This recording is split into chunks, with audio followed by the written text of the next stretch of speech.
just want to try.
The following podcast is scheduled for one fall. Coming down the aisle, Matt, Dave, the Superplex Brothers.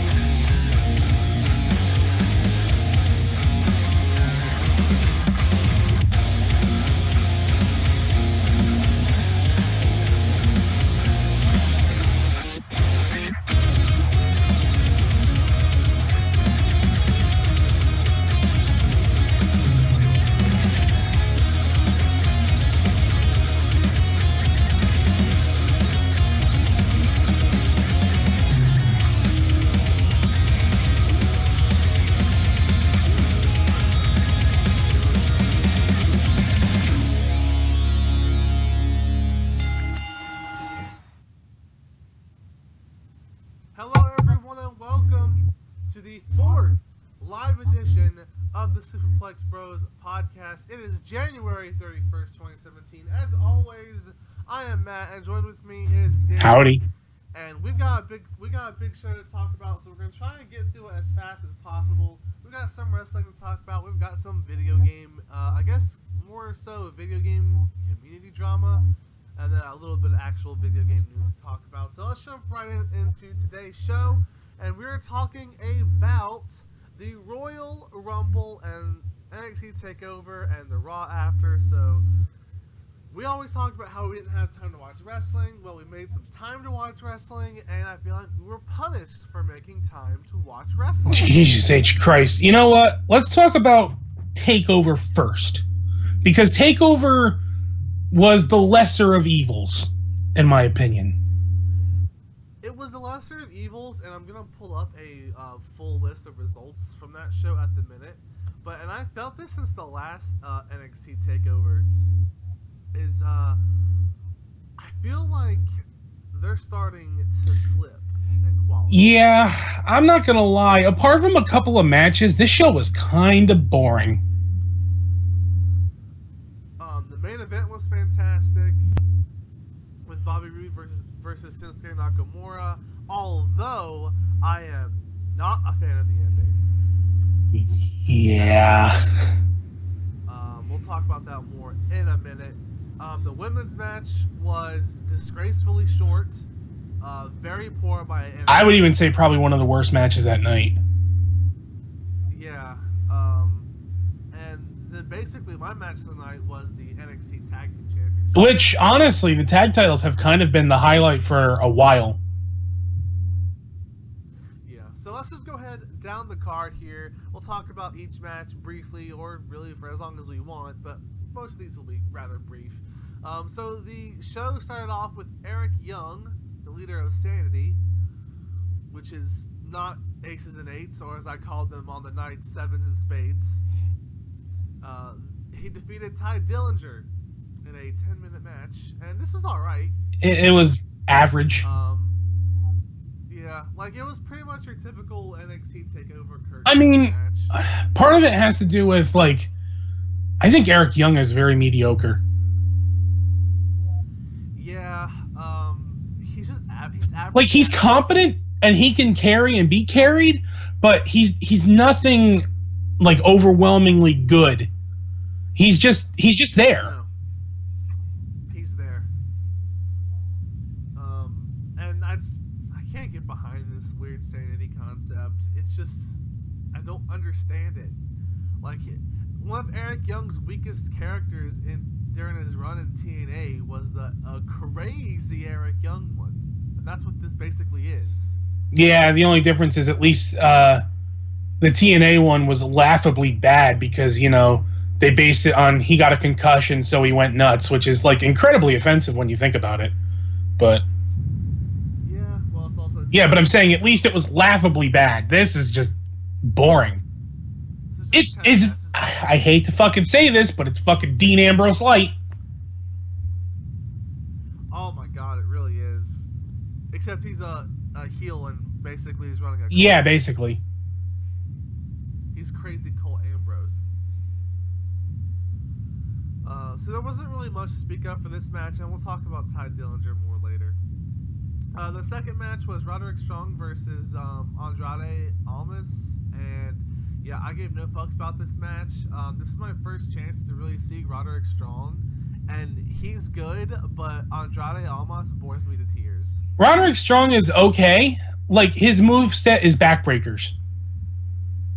He did way too many fucking backbreakers. That's worse than, like, when Hideo Itami's like, my style is kick. Like, come the fuck on.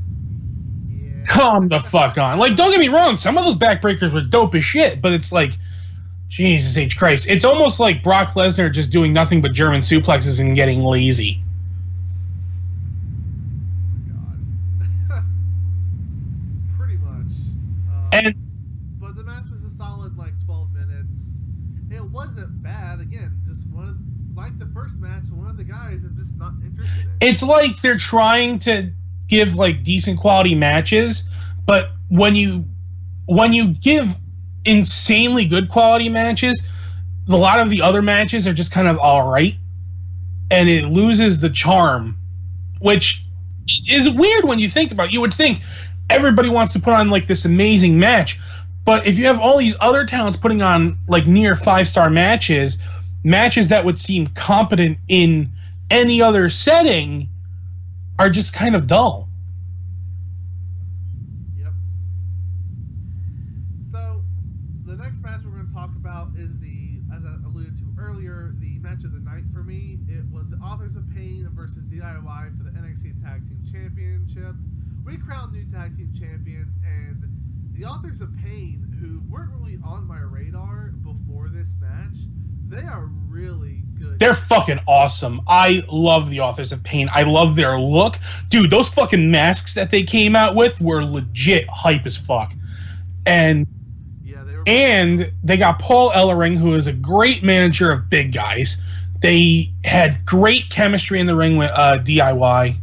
They put on a hell of a match. I loved this match. Yeah, the story they told in the ring was fantastic. But, you know, again, we've kind of come to expect that from DIY, but it was hard not to be nervous. Like, can that kind of match work with Authors of Pain? Because for the most part, what I've seen of the Authors of Pain was squash matches. Yeah, they basically were like the new Ascension for a period of time. Yeah. But now they've actually went in and had a big match. They did really well. They won the titles. So I can tell you we'll probably have a rematch between these two teams going into the WrestleMania weekend NXT TakeOver, and I wouldn't be surprised to see them hold on to the titles for a while, because it's about time that we had a solid tag team, because the Revival's second reign wasn't all that great. DIY's reign was very short by NXT's standards, so I'm kind of hoping for a long, lengthy title reign to really solidify this team for when they get called up to the main roster, probably. And honestly, as stereotypical internet fan as this sounds, a strong heel tag team or in any division really, a strong heel champion just makes for better television, because you have the faces on the hunt, which just works as so much better of a dynamic. Yeah. So that'll bring us to the next match, which is the Fatal 4-Way match for the NXT Women's Championship. You had Asuka, Nikki Cross, Billie Kay, and Peyton Royce. The best part of this match was that Billie Kay and Peyton Royce are blatant lesbians, and it was great. Unlike the actual match, which was disappointing, Asuka retains, and this match, had it had the 5 minutes, like if you took 5 minutes, or even 2 minutes, 50 seconds, or 30 seconds off the first two matches, and put them in here, I think you would have had a much better match. But this match suffered because it was 4 women, and none of them are bad wrestlers. It's NXT. There are not bad women's wrestlers in NXT. The problem was they had a lot to do in 10 minutes. A lot of main event talent in NXT and on the main roster cannot tell a really good Fatal 4-Way match in 10 minutes. No, and this was like all of our problems with Fatal 4-Way matches dialed up to 11. Like, oh my god, like, oh, this person's got punched once, they're out cold for like 10 minutes.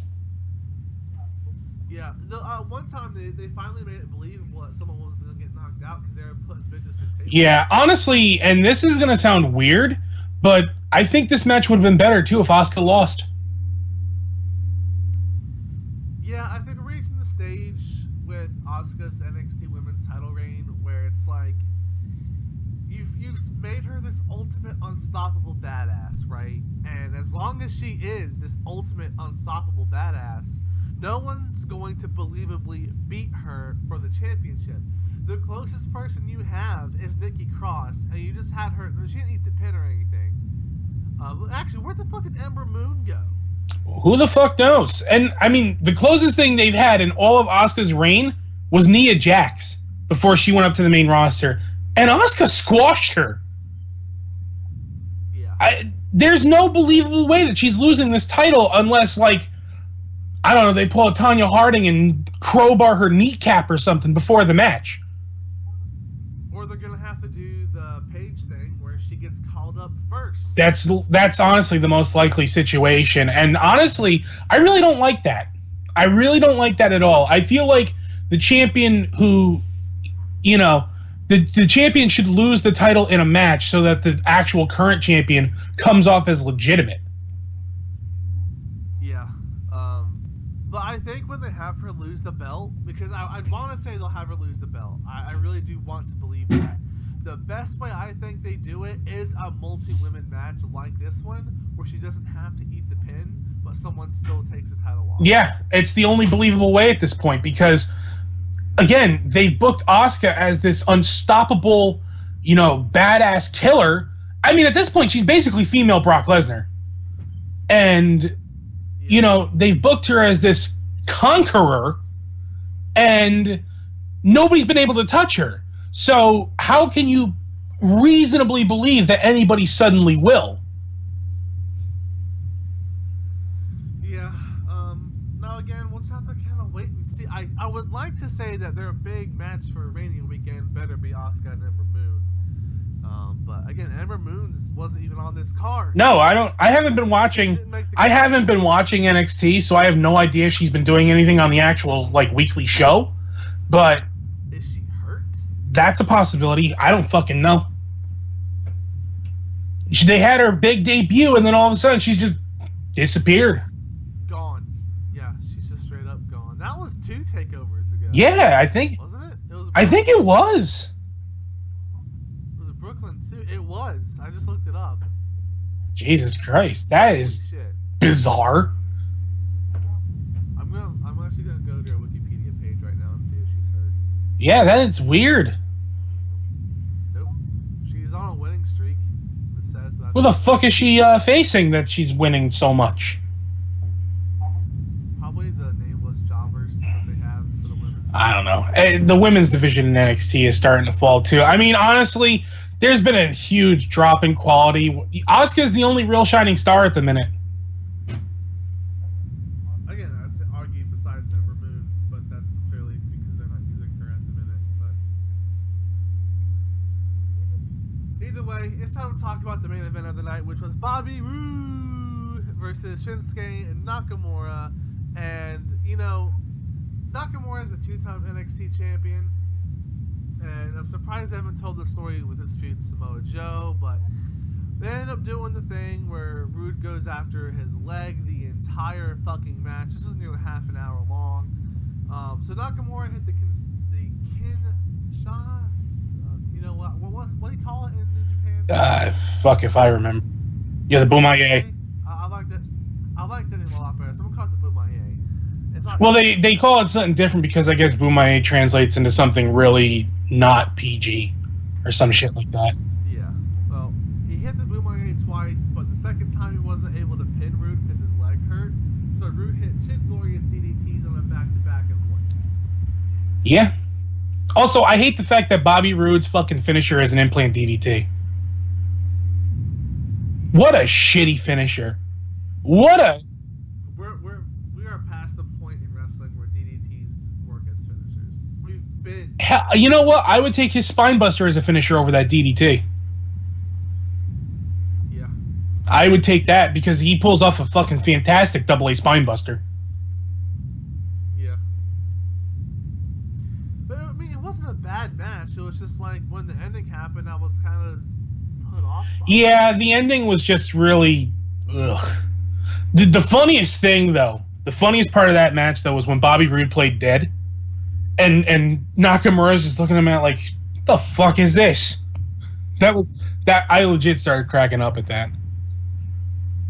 But So that was NXT TakeOver. If I had to give it a quick score, I'd probably give it a 3 out of 5. yeah, something like that. It was average. It was very, very average.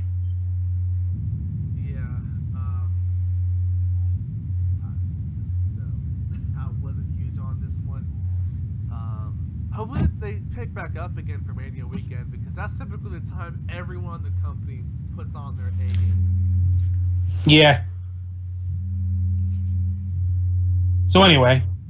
So that will lead us into the actual Royal Rumble. We're going to go over the pre-show matches by literally making a footnote on them and moving on to the main card. So we had the SmackDown 6-women tag team matches. The faces beat the heels at the end. Luke Gallows and Carl Anderson won the Raw Tag Team Championships because of, despite being 2 referees, there were blatant shenanigans. Wow. And then Nia Jax squashed Sasha Banks. Yeah, that was a legit squash. I happened to be out before that match, so I missed the first 2 matches, and this was the match I came home to.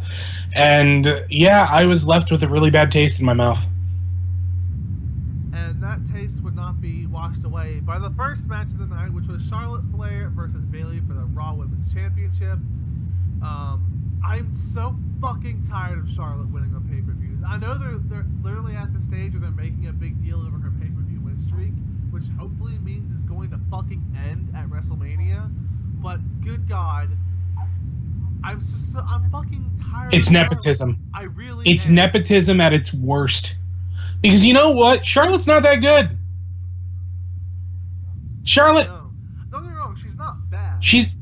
but she's not what she should be as a women's champion who's won 16 pay-per-view matches. And that's basically their way of trying to copy Flair's title reigns.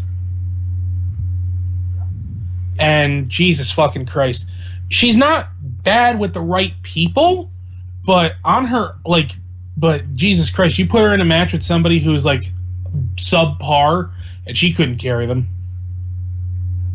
No way. She's also a horrible botch machine. Everyone tries to talk about how her feud with Sasha Banks, like Charlotte only kept winning because Sasha kept getting hurt, which I don't think you can blame that on Sasha. But also, most of those injuries were bullshit because Charlotte just kept winning at pay-per-views. Yeah, honestly, Charlotte as champion, and it's not even like she's had like a long reign. She just gets hot-shotted the fucking title. She's like, what, a 4-time women's champion? Yeah, something like that. And it's like, are they seriously trying to catch her up with her old man? They probably are. Oh, God. Just end my fucking suffering. Let me look. She's a 4-time Raw Women's Champion. That belt is not even a year old yet. It turns 1 at WrestleMania. Jesus Christ, no wonder why the belt looks like a fucking bloody scab. It's been used so fucking much. Oh, I thought you were going somewhere else. No. With that. I thought you were taking a much more disgusting. I mean, it's the Goatsy title. No. Anyway. So yeah, Bayley kind of looked like a chump in this match. She ended a really good Macho Man elbow. Yeah, better than Punk's. Better than Punk's. Punk's was disgraceful. But that was pretty much the extent of this match. All of a sudden, Charlotte just kind of... I feel like when Charlotte loses the belt for good, it's probably going to end up being to like a called-up Asuka. At this point, I feel like... I'm hearing from the dirt sheets that she's going to lose the strap to Bayley at Mania. Yeah, but will she win it back immediately? Hopefully not. Yeah, because... The next night on Raw. Yeah. Then you hear Michael call, "Oh my God, she's now a 5-time women's champion." And I did that impression because that's what Michael Cole sounded like all fucking night long at the Raw. Charlotte is now a 5-time champion. Watch this on the WWE Network. For only $9.99. Oh, God. You know what? I forgot. We never talked about this during the Authors of Pain match, but did you see the shit with JBL? Apparently, JBL posted a screenshot of the Authors of Pain making their entrance from his personal computer, and he didn't crop the picture, so we got to see what he was looking up. Oh, no. He was looking up, like nudes of some, bodybuilder chick. Oh. And it was like, yeah. And it's like, he eventually deleted the tweet and posted the cropped version, but everybody fucking saved it and looked up what he was looking up, and the internet was completely fucking mortified. Because it wasn't like a bodybuilder, like, say, what the fuck was her name? In, like Dana Brooke or like, Celeste Bone or Caitlyn, as everybody knows her in WWE. But, no, it wasn't like a hot bodybuilder. It was like the super muscly kind that have, that look like men. Oh. JBL? Isn't he married? Yeah. To what I assume would be a much more attractive... I mean, no, I shouldn't sit here and be like that. People can like whatever they like, I guess. Well, I mean, JBL was once known as the commander of anal justice back in the day when he used to punish the young bloods. So, who the fuck knows what he's into? Wait. Yeah, you don't know about that? Like, JBL used to bully the fucking younger talent. Like, Miz talked about how he would, fuck with them in the bathrooms and shit. Yeah, fucking sticking his hand up their ass and shit. It was horrible. Oh. Yeah. JBL's a fucking weirdo. Oh, he is a fucking weirdo. Alright, so let's move on to something a lot more pleasant is impossible. Are you sure? Well, because we have to talk about Kevin Owens versus Roman Reigns, a no DQ match for the WWE Universal Championship with Chris Jericho in a shark cage over the ring to stop him from interfering, and this match ended with interference. I'm sick. I love Kevin Owens, but I am sick of this reign. You know how they're booking him? It's a worse version of Seth Rollins. Yeah, it is. And don't get me wrong, like Owens and Jericho have actually been funny together, but Jesus Christ, this is fucking suffering. When they first brought Kevin Owens in, we were like, oh shit, it's Kevin Steen in WWE. He has not been booked like Kevin Steen at all. No, he's been booked like generic chicken shit heel number 3, 2. What happened to the fucking homicidal maniac that they originally booked in Ring of Honor? And even to a lesser extent in NXT. A much lesser extent, but yeah, his booking in NXT was fucking gold compared to this shit. He was trying to end careers in NXT. Yeah.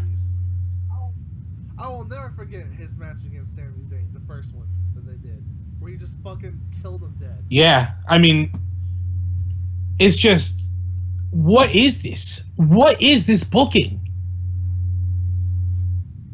It's gotta change. It's horrible. Now, apparently Vince isn't huge on KO. And that his title reign is basically given to him literally by Triple H. Well, I feel like Vince's hand is still taking a part in this because this is Vince. You know why? Because he's fat. This is Vince booking.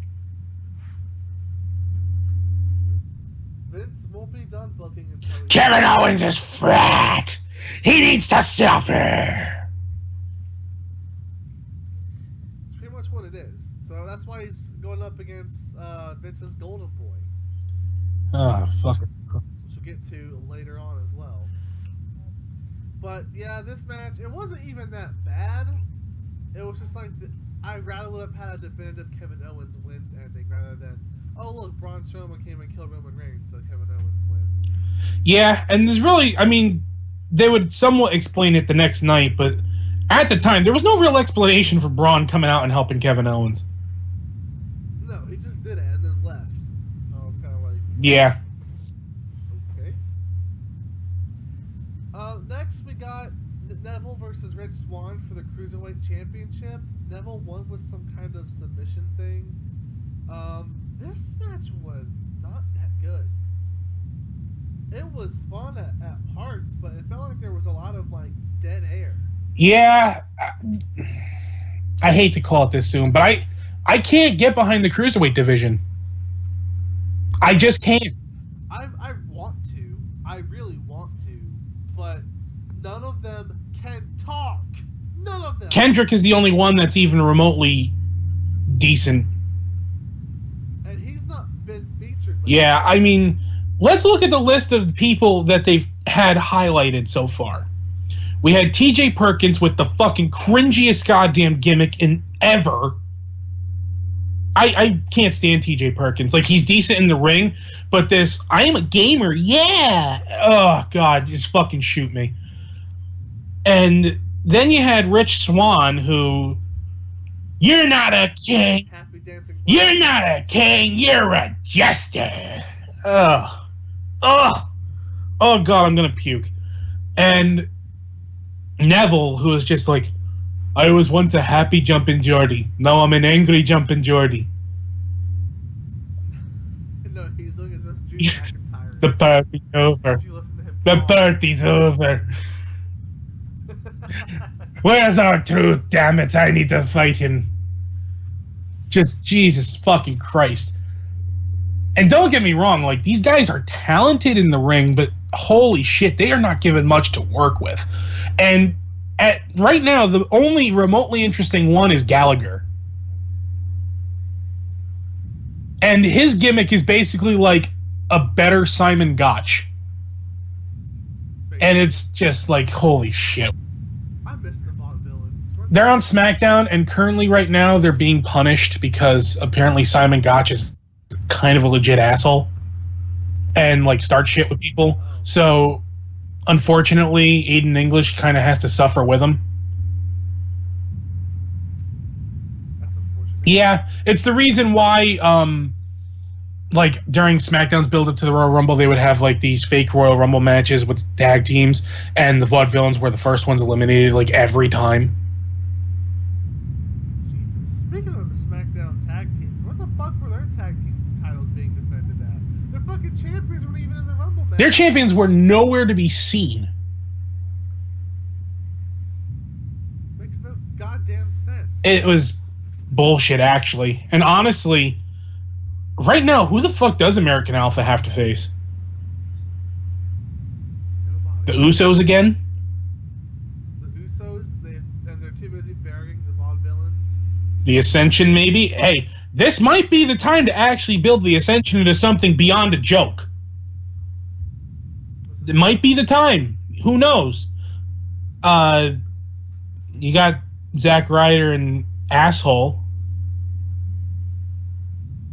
Yeah, let's not even. And Heath Slater and Rhino is still a thing for some reason. Oh, well, let's not get back to that. That's regressing. So, I guess that'll bring us to what I would still call by default match of the night. John Cena versus AJ Styles for the WWE Championship.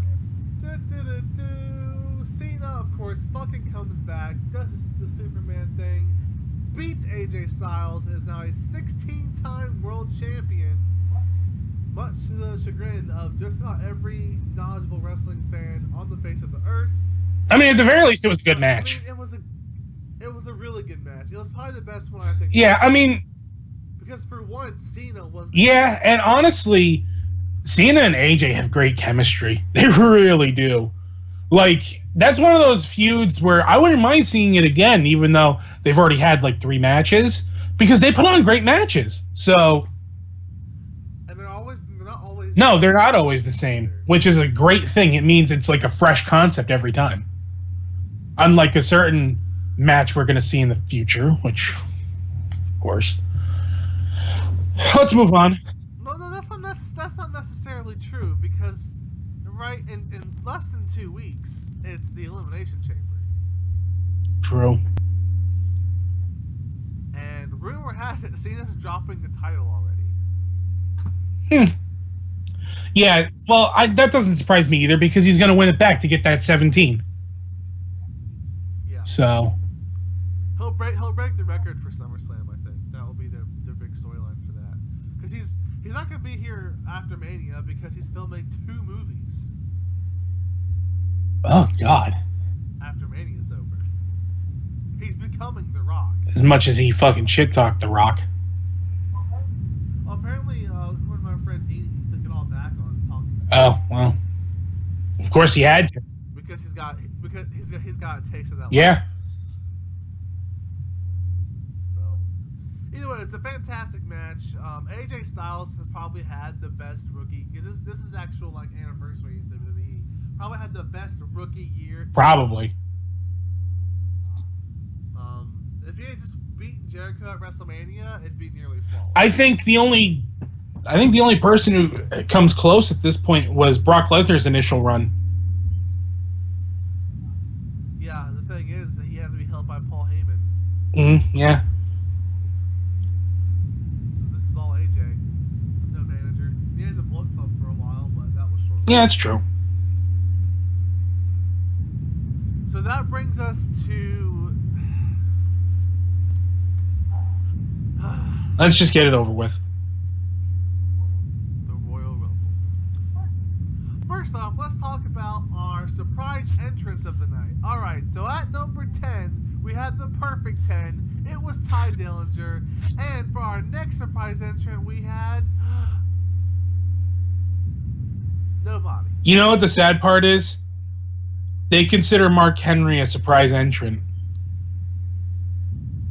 Well, I think someone pulled up a list of the unannounced entrants, and it was like Big Cass, Jericho, Kalisto, Mojo Rawley, Jack Gallagher, Ty Dillinger, Mark Henry, and somebody Yeah, else. that was Mark Henry's big return. got destroyed by Braun Yeah. Strowman. Which is, it's funny to me how both Mark Henry and Big Show come back and they always look leaner than ever, and then they blow it up again and then leave. Yeah, it's kind of like they're... Yeah, it's fucking weird. I think it's funny how they're pushing Big Show for this match against Shaquille O'Neal at WrestleMania, and he lasts less than 2 minutes in the Rumble. Yeah, they're probably... I don't know what they're going to do with that. I think that's got to start build up soon, doesn't it? I mean, you know, we're in Mania season. Yeah, it's probably going to be building up within the next month or so. Probably starting to... Yeah, probably. I could even see it being a case where it's like Big Show just starts talking about, oh, hey, I got a match with Shaq, and we're going to talk about it. And that's it.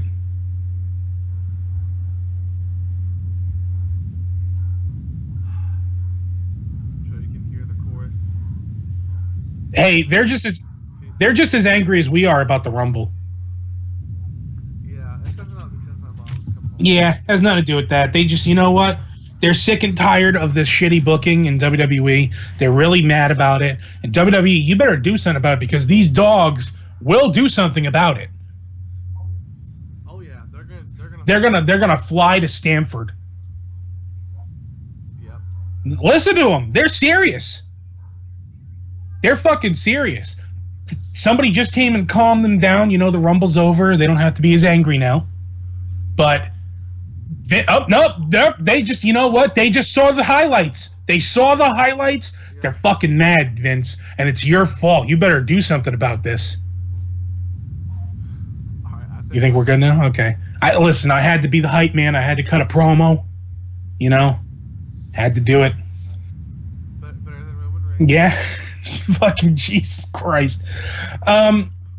So let's talk about the next major thing in this Royal Rumble, which is Braun Strowman shitting up like The first thing. yeah, 50%. The entire first half. He didn't get eliminated until Baron. I was hoping that Braun Strowman would snap that fucking douchebag in half. I was fucking like, people don't understand. Baron Corbin has go away heat with me. I fucking hate Baron Corbin. He just comes off as such a cringy fucking douchebag. I want to rip that fucking wolf tank top off of his fucking chest and light it on fire. It's the cringiest, douchiest fucking thing in the world. He needs to put more grease in his hair and light a match near it so it'll catch fire. Oh, you're in here. Recording. Yeah. See? I'm so fucking mad about Baron Corbin. I hate him. I fucking hate him. Yeah, he's pretty bad. He's up there with Braun. He's a finisher only kind of guy. He's got one decent finisher, and then that's it. That's all there is to Baron Corbin. It's not even just that he's a bad wrestler. He comes off as such a fucking douche. I want to kill him. I want to punch him in his fucking face. Kill him?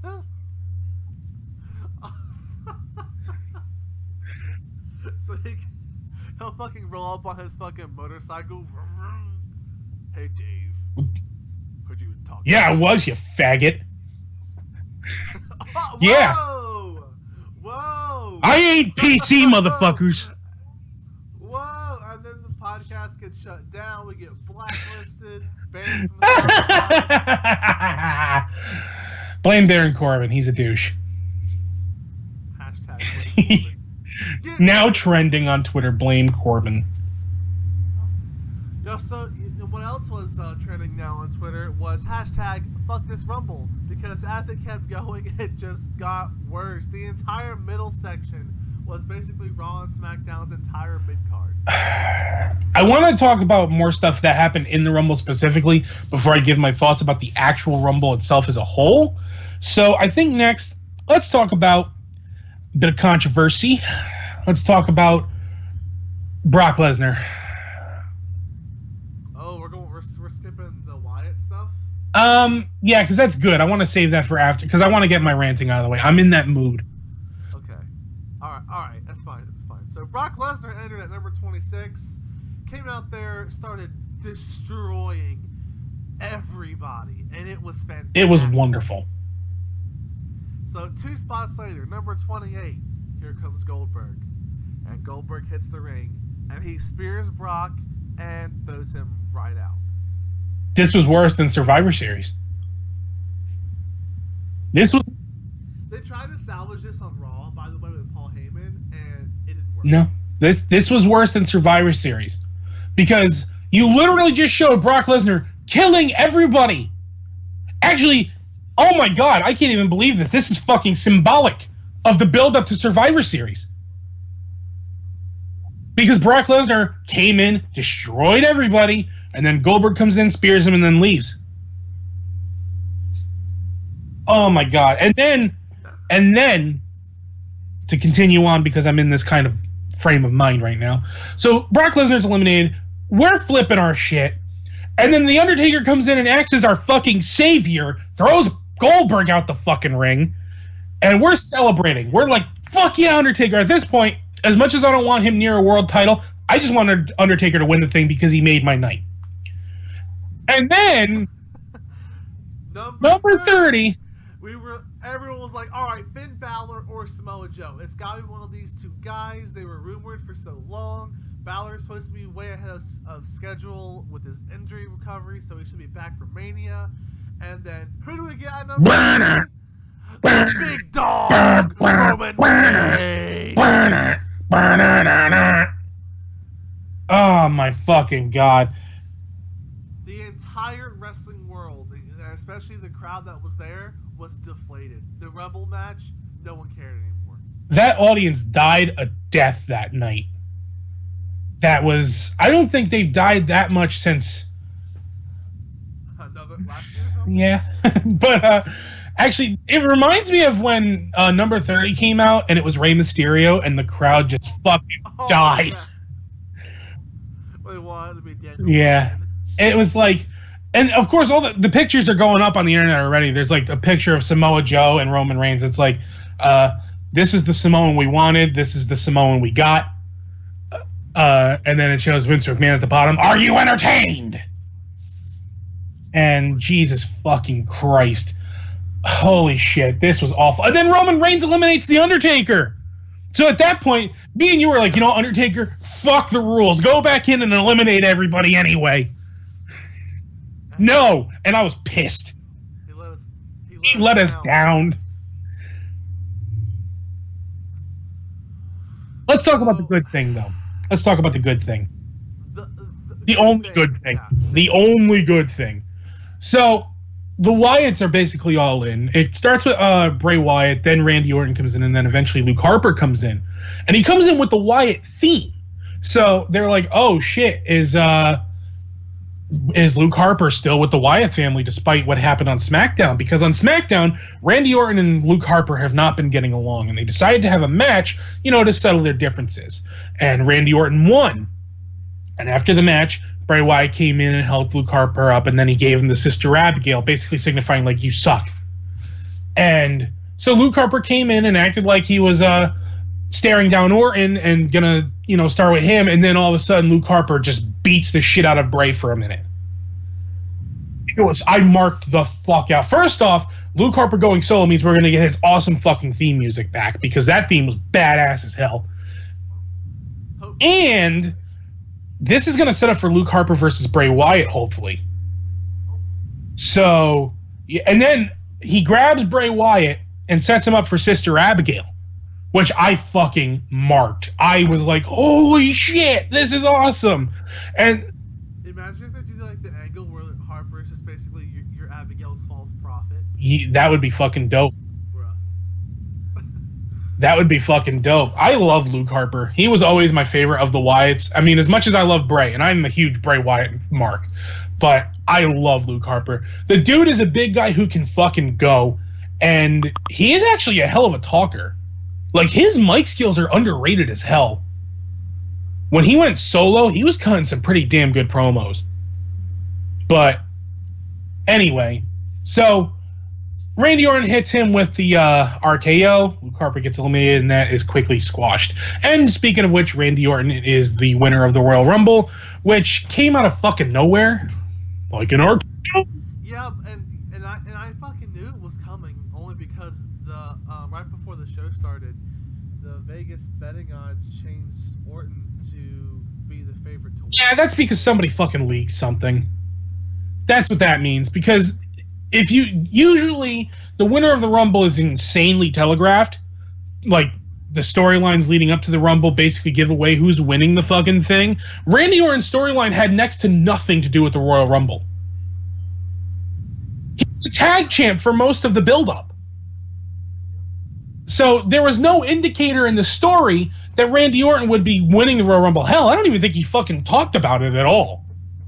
I don't think so either. But I think I probably watched. No, he didn't really talk about the Royal Rumble at all. So, well, rumor has it that Bray's gonna win the Elimination Chamber, and we're getting Orton Wyatt at Mania.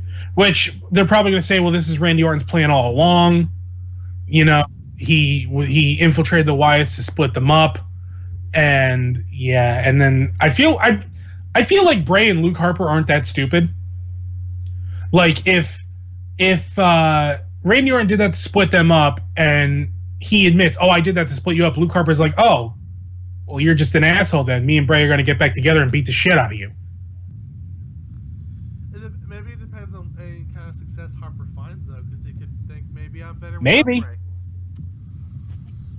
Well, that's all speculation.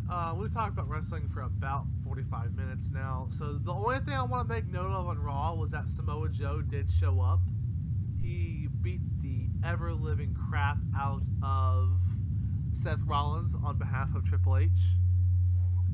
So we're probably getting Samoa Joe versus Seth Rollins. Which is going to be awesome. And I guess to wrap up wrestling real quick, I just want to give my overall thoughts on the Rumble, because we didn't actually do that. And I think the Rumble match itself was not the worst. It was just the most dull. It was fucking boring. It was so goddamn... Like, there was no... Like, Jericho was in the match for almost the whole thing. He was in the Final Four.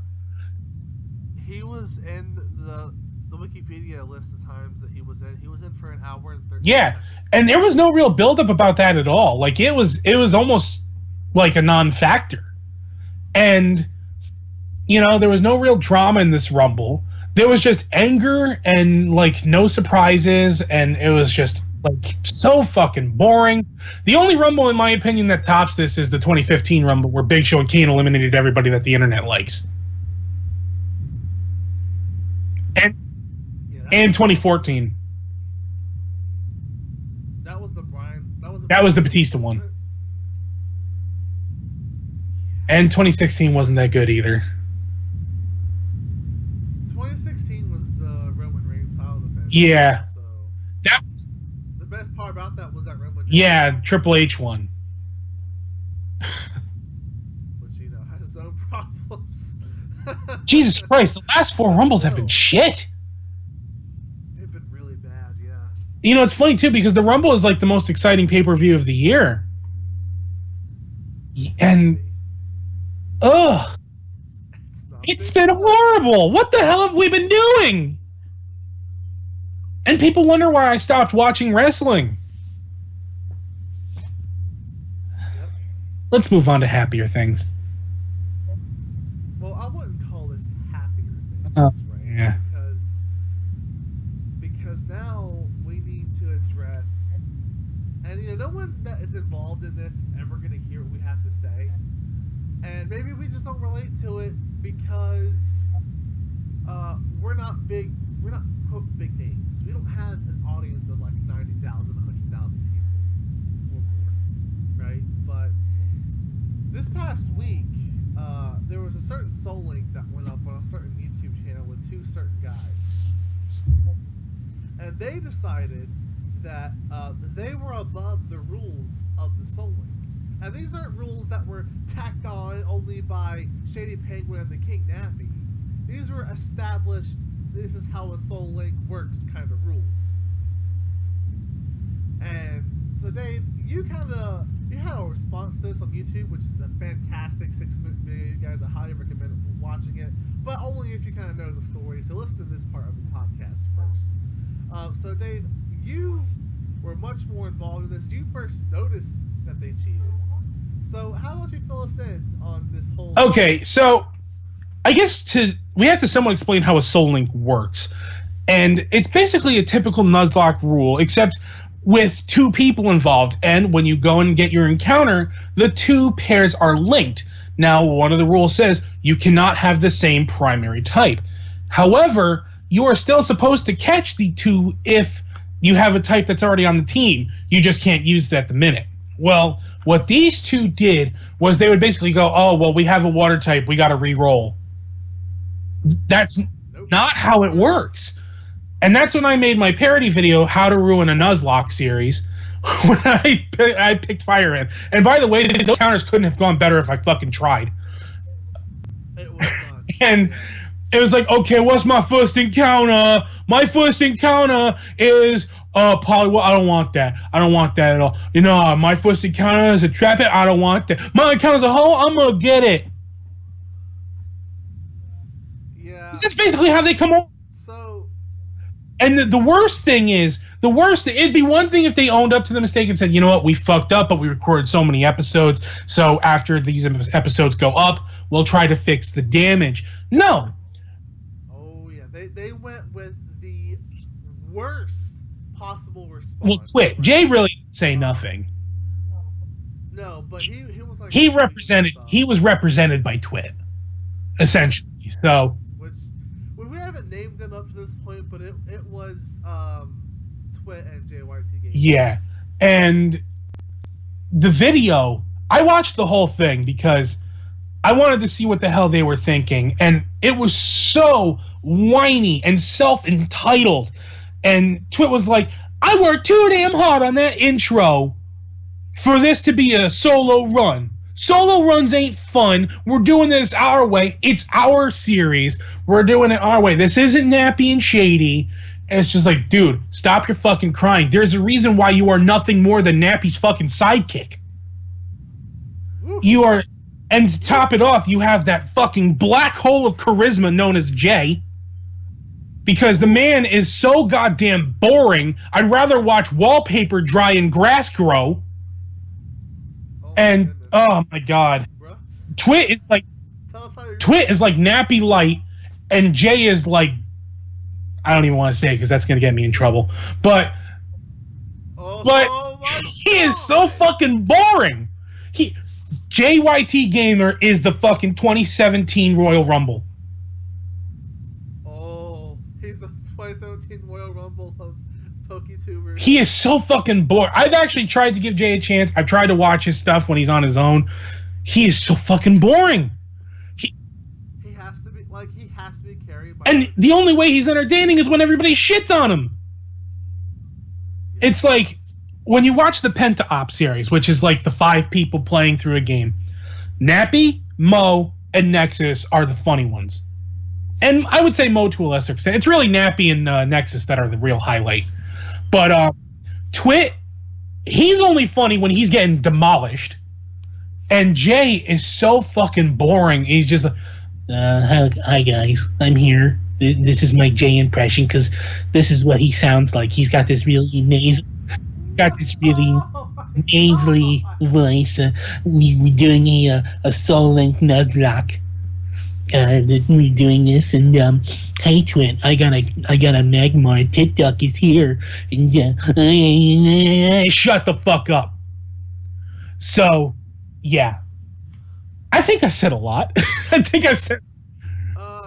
So this brings me to my point on this whole thing. Is now this has become what they call an increasing problem in the YouTube community, specifically with the PokeTubers, is what they call viewer entitlement, where basically if the viewers get upset about something or if they wonder why something's not out yet, that the content creator can brush them off by saying, you're just being entitled, I don't do what you want, I do what I want. This is a case of creator entitlement, because if people criticize you for not following the rules, and your response is, I just worked too hard for this. I worked too hard for my channel. I worked too hard to make this stuff for you. You're the one that's entitled because you can't take fucking... Yeah, and then to top it off with like, well, if you don't like it, get the fuck out. Nobody will miss you. Like, fuck you, you fucking hack. You'll be missing that money. Ugh, it's just... But unfortunately, they have blind worshipers who just go, y'all go right there on the point. People be entitled. Oh, Twit, you're so right. Oh! Just Jesus fucking Christ, these people are just. Oh my god, I just can't fucking stand it. I just can't stand it. So of course when I did that video, I tried to act like the biggest cunt on the fucking planet because that's how they come off to me. That they come off like massive fucking cunts. Now, I wanted to see if there would be a follow-up. I wanted to see if there would be like in the next episode because after that kind of fiasco, you knew there had to be. There had to be some kind of follow-up to that. So before the next episode of their Soul Link, Twit says, you know what, after talking with some people, after talking with some Nappy, or with Nappy, we're gonna fix things once we get done with the episodes that have already been recorded, and next time we do a Soul Link, this will never happen again. Of course you're gonna fucking say that. Of course you're gonna fucking say that. But damage is fucking done. No, because the damage is done, but they had no choice but to admit that, yes, they were wrong. Yeah. No fucking choice in the matter. And you know what?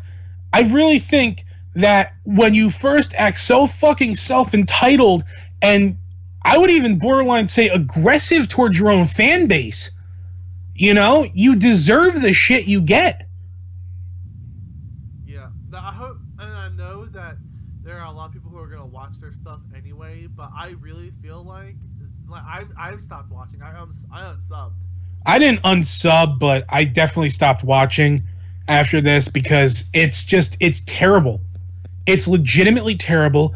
It's contempt for your fan base. It's contempt for, I mean, I know this is going to sound cheesy, but the integrity of the challenge run. You know, it's really shitty, and the attitude that comes with it is really shitty. It's one thing to fuck up, and then, you know, you fucked up. Nappy and Shady do it all the time. But it's another thing to fuck up and be so full of contempt for the people who are saying, hey, you guys have made a mistake, you need to correct this. That's where my problem is. My problem isn't with the fact that they made a mistake. My problem is with the fact that they fucking had this contempt for the people who pointed it out and said, hey, you guys need to fix this. And then, to top it off, because you clearly got shown what an asshole you were being, you then say, oh, well, next time this isn't going to happen. No. You acted like an asshole, and then you got made to look like the fucking goof that you are. Yeah. They would have been better off just owning up to it. Yeah, they would have. And I understand, you know, they had to pre-record all these episodes ahead of time. They could have said, hey, we fucked up. Once these episodes get done, we'll go and fix our mistake. We apologize. But no, that's not what they did. So, fuck them. They suck. Twit is shit at Pokemon. Jay is boring as shit. They can fuck off. Alright. I think that's pretty much all we have to say on that front. So I guess today you also wanted to talk about, not a full list of specs for the Nintendo Switch, but there were some Nintendo Switch specs that came out. There's only one that really stood out to me personally, and that was the default internal storage is 32. That's fucking shameful. You know what? That is in this fucking point in gaming, 32 gigs is a joke. It's a fucking joke. 500 is a joke, right? This is worse than a joke. 500 on my PS4 is a joke because I constantly have to delete stuff if I buy anything. So if 500 is considered a joke, 32 is just disgraceful. At this point, I feel like the absolute bare minimum should be a terabyte. The absolute bare minimum should be a terabyte. And to make it worse, and a lot of people are defending this by saying, well, you could just get SD cards. No, it shouldn't be up to me to buy an SD card to give my system more memory. That is ridiculous. That is ridiculous. Memory cards are not a thing anymore. No. This is, oh my god, it's going backwards. Yeah. It's going backwards. That's PS2 era shit. Mm-hmm. And of course, it's Nintendo leading the way backwards. Oh my god, Nintendo. I like the games that you got coming out on the Switch, but how much you want to bet that like Zelda is going to be a huge game? How much you want to bet Mario is going to be a huge game? I'm basically only going to be able to download one of those, and then that's it. Yep. It was like that's how the Wii U was. Yeah, it's wrong. Because that 32 gigabytes, you're probably gonna lose 8 to 10 for a system operating. Yeah, and then the fucking Nintendo drones love to come out and say, well, you could just re-download the games if you want to play them again. No, I shouldn't have to take that extra step. No. Build a fucking competent system with some competent fucking storage. Yeah. I mean, we've talked about a lot of the other specs already there. That was really the only new one that stood out to me. Like, we knew Frankly, it's the only one that really matters at the moment. Yeah, so there's not too much to say on it. Is there anything else you want to mention about the Switch? Nah. Or is it time? It's time to move on. All right. So the last thing we're going to talk about today is that earlier today, here on the 31st, if you're listening to this live, typically this will go up the following day on SoundCloud or later, so you might be listening to this on a bit of a delay. But we are about to draw the winner of our Starbound giveaway that we hosted on Gleam. And it ended right before we had the show today. So thanks. We had 53 entries, which is way more than I expected. Way more than I expected as well. We're also, before we draw this winner, we're going to go ahead and announce that we are in fact continuing the monthly giveaways. And for February, the winner will get an International Pokemon Association t-shirt, because we are preparing. We were in the final stages, basically, of getting ready for that Pokemon League to start, and we're all excited. And we're gonna be hopefully getting a lot of stuff together for the launch of that, including the website at some stage. And the cool thing about the shirt, before you continue on, the cool thing about the shirt is when we announce the winner, you can get the shirt in any size you want. You can get the shirt in any color you want. So just a cool little heads up if you want to try and enter that. We'll have more details on that probably for the next show, because we'll have to iron out all the details, including how you enter this time, because it will be a bit different. We'll probably definitely make. We'll probably get rid of the Facebook entry one, because that one was too easy, and we'll probably make the YouTube ones mandatory. But we'll have to see how that goes. For now, I'm gonna click this magic green button. I'm gonna draw us a winner. And it's drawing a winner now, 0%, 50%, 100%. You want a drum roll? All right, our winner right here is Jonathan Jenkins from Lilburn, Georgia. He was our 28th overall entry. And I like how this entry came from. It came from following us on SoundCloud. Hey. Yep. So yeah, that's the winner of our copy of Starbound. Congratulations. We'll be in contact with you very soon.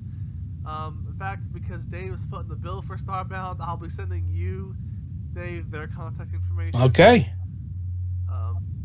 But yeah, that is going to officially bring that giveaway to a close. And it's also going to bring this episode of the podcast to a close. So I know we didn't have anyone watching live with us this week, but we also normally we try to do it in the afternoon, but we had to do this one in the morning. Just again, schedules lining up. Yeah, and this is already over a week since the last show, so we knew we were overdue one anyway. So when we saw that we had a chance to do one, we were watching the Royal Rumble. We figured that this would be the best time to do one. So, Dave, was there anything else you want to cover this week? Or... No, I think I've offended enough people. Yeah, I think you have to. You did your job. So, on behalf of Dave and myself and everyone else connected to the Superplex Brothers and International Pokemon Association, thank you for listening, guys. We will see you next time. And as Dave always says, until next time, take care. Unless you're Twit and Jay, then go fuck yourself with Baron Corbin.